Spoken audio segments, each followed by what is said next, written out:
We begin this hour in Warsaw, Poland, where President Joe Biden is getting ready to depart the presidential palace following a meeting with Eastern European NATO allies known as the Bucharest Nine. It comes at the end of his three-day trip to the region to bolster support for Ukraine 1 year since Russia's invasion. President Biden addressed the group of NATO allies earlier and spoke about the need to stand together against Russia. Today, as we approach the one-year anniversary of Russia's further invasion, it's even more important that we continue to stand together. And I think this is proof of this, how strongly we feel. That's why I wanted to meet all of you in person here today. As NATO's eastern flank, you're in the front lines of our collective defense, and you know better than anyone what's at stake in this conflict, not just for Ukraine, but for the freedom of democracies throughout Europe and around the world.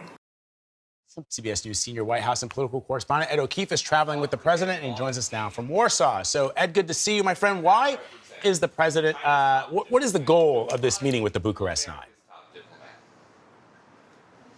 Vlad and Anne-Marie, good to see you. The president eager to meet with what constitutes the easternmost European countries, or the eastern flank of NATO, to reiterate to them a key part of the NATO treaty, which is Article 5. An attack on one member is an attack on all. And so they're holding what they call here in Warsaw an extraordinary summit of these member countries to reiterate that support. The president doing so, of course, just 2 days after visiting Kyiv to express his support to Ukraine as the war nears the one-year mark. And walking into this meeting with the leaders of the Bucharest Nine, the president said it was a, quote, big mistake for Russian leader Vladimir Putin to say yesterday that he is suspending participation in what's called the New START Treaty, or the last remaining nuclear non-proliferation agreement between the United States and Russia.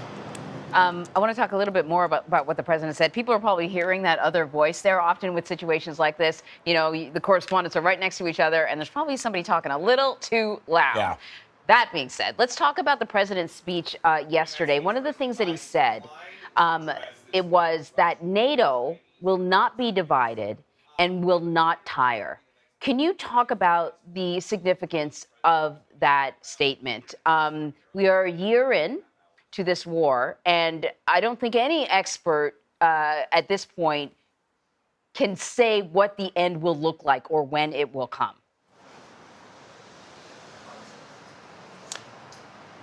The president had intended to make sure the entire world was hearing what he said about the war in Ukraine and reiterating NATO's unity. And so, in essence, what that speech was designed to do was remind Putin, remind Russians that NATO isn't going anywhere, it's standing firm with Ukraine, but also reminding the rest of Europe that may be skeptical or worried about a potential Russian expansion of the conflict, that if that comes, the United States, as part of NATO, will be there to help defend the continent.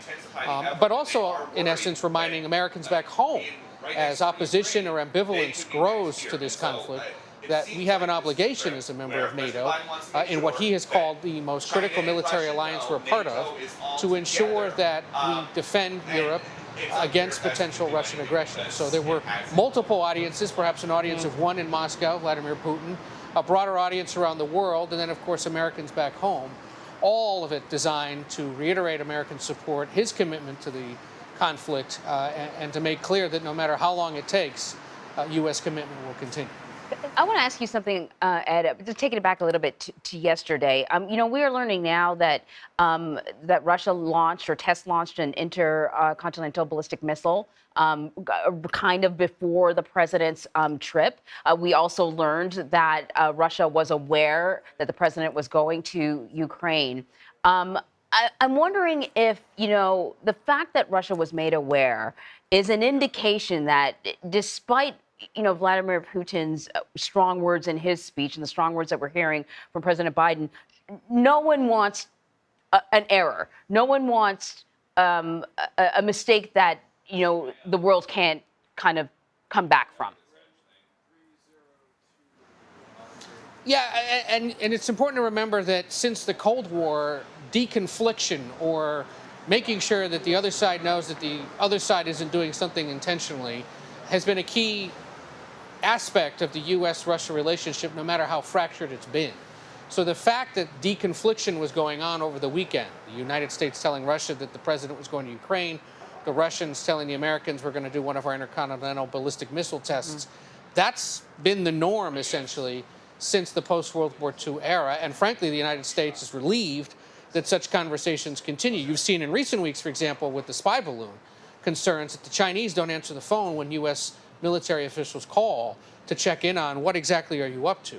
So we don't necessarily have as good a relationship militarily between the two countries in that regard. But between the United States and Russia, it has existed throughout this conflict over the past year and for decades since the Cold War, in essence, began. The red phone, in essence, is what this is an extension of. So, yeah, part of what is notable about the United States telling Russia that the president was going is it perhaps punctures a hole in the argument the White House made that extraordinary security measures had to be taken in order to shroud the president's visit. If the Russians knew, it's like, well, then why was it such a big security measure? The problem is, of course, there's concern that elements of the Russian military may not talk to other elements of the Russian military. So if one aspect of them hears about this, they might try to do something, whereas the other part was informed. And the same case now with the missile test is that, look, this isn't something designed to target you. This is just us testing our systems. Don't worry about it. And that's been the norm, again, since the beginning of the Cold War. Right. Ed O'Keefe, great talking to you. Thank you.